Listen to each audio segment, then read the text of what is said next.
Let me now get you the latest reactions that are coming in both from China and from Pakistan. Let's begin with Pakistan after the 2+2 dialogue between the defense and foreign ministers of India and the United States of America and the foundational agreement signed during this meeting, BECA. But first, Pakistan. Pakistan fears that this would lead to an arms race. The fact that India is getting high-end technology, India is getting access to the latest technology and to weapons and systems, and this foundational agreement, BECA, takes India-US relations altogether to a different level.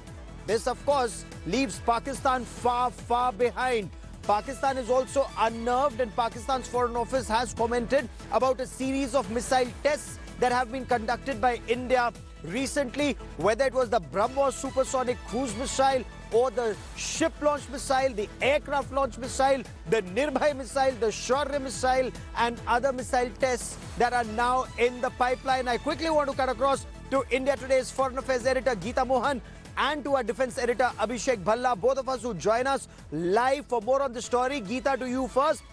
Pakistan does appear to be flapping after the 2+2 agreement, Geeta. Well, absolutely rattled. The statement speaks volumes of how Pakistan, one, monitored the entire meetings that took place, the two-day meeting of the bilaterals yesterday, the 2+2 today. And the BECA, signing of BECA is certainly something that bothers Pakistan more than China. It should bother Pakistan because the geospatial data and intelligence sharing that now will begin, Gaurav, will be focused on, like America uses in the AFPAC region, will be used in the Indo-Pak border area as well, where infiltration can be contained by the intelligence sharing and the geospatial data that India would get real time to ensure the terrorists do not infiltrate into India. So rattled Pakistan reacting to BECA, but we know what the reasons really are. Oh, absolutely. I want to bring in Abhishek Bhalla. Also joining us on the broadcast is Lieutenant General Sanjay Kulkarni, former Director General of Infantry.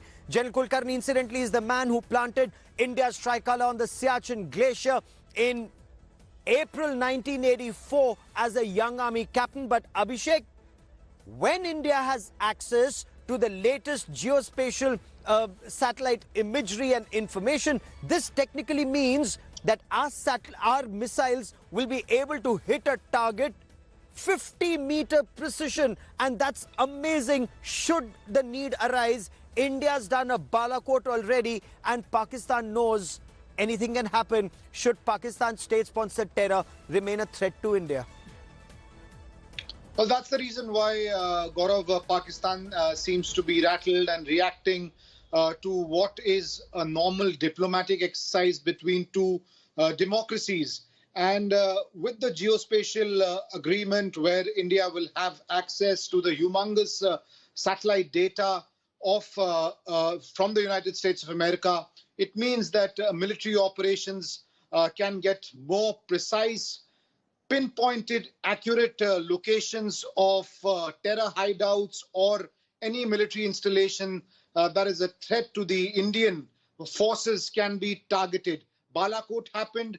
This means that whether in sea or in air or at land, very specific locations will be available to the Indian military if the need be to strike the enemy or even terror hideouts across the line of control.